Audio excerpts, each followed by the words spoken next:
What I'm about to tell you happened last month, and I still get chills thinking about it. I work as a DJ at WKRP, a small AM radio station in rural Pennsylvania. It's one of those old stations that's been around since the 1960s, the kind of place where everything still runs on analog equipment, and the building smells like cigarettes and old coffee. I do the overnight shift from midnight to 6 a.m. It's mostly automated programming, but I'm there to handle emergencies and play the occasional request. The station is in this old brick building on the outskirts of town, surrounded by nothing but farmland and a few scattered houses. At night, it feels like you're completely cut off from the world. The building itself is pretty typical for its age. Long hallways with worn carpet, wood-paneled walls, and those drop-ceiling tiles that are probably full of asbestos. My booth is on the second floor, overlooking the parking lot. There's a big window that lets me see outside, though there's never much to look at except my car and the empty road. This particular night started normally enough. I came in at 11:45, relieved the evening DJ, and settled in for another quiet shift. The automated system was running smoothly, playing the usual mix of classic rock and oldies that our audience expects. I had my coffee, my book, and 6 hours to kill. Around 2 a.m., I noticed something strange. The music stopped mid-song, which never happens unless there's a technical problem. I looked at the control board, but all the lights were green. Everything appeared to be working fine. Then I heard something that made my skin crawl.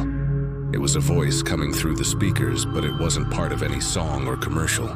It was a man speaking in that old-fashioned radio announcer style, the kind you hear in movies from the 1940s. Good evening, ladies and gentlemen. You're listening to WKRP, where the music never stops and the night is always young. This is Johnny Midnight with your late-night soundtrack. I frantically checked the control board. We didn't have anyone named Johnny Midnight working here, and I definitely hadn't put any old recordings on the air. But the voice continued, smooth and professional, like he'd been doing this for decades. We've got a special show for you tonight, folks. Some real classics from the golden age of radio. So pour yourself a drink, dim the lights, and let Johnny take you back to a time when music meant something. Then the music started. But it wasn't our usual playlist. It was big band music, the kind of stuff from the 1940s and 50s. Glenn Miller, Tommy Dorsey, Benny Goodman. Songs I recognized, but that we definitely didn't have in our system. I tried to override the broadcast, but nothing I did had any effect. The controls weren't responding. It was like the station was running itself, playing this mysterious program that shouldn't have existed. I decided to go downstairs to check the main transmitter. Maybe there was some kind of interference or crossed signal. As I walked down the hallway, I noticed something that made me stop dead in my tracks. The hallway looked different.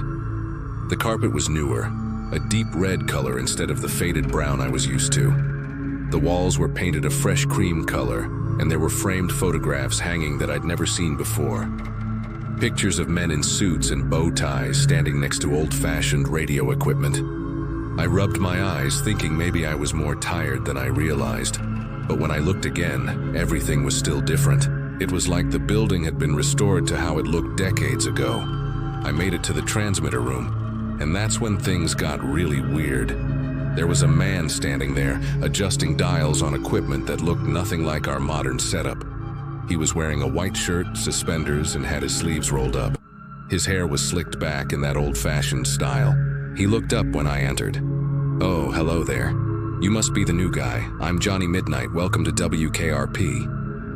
I stood there speechless. This was impossible.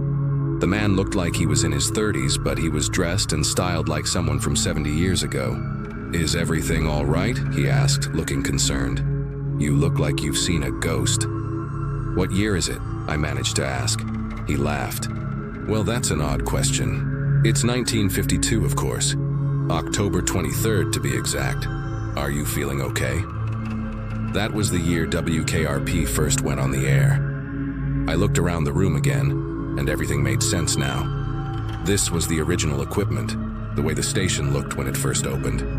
"I need to get back upstairs," I said, backing toward the door. "Sure thing, kid. The show must go on, right?" I ran back upstairs, my heart pounding.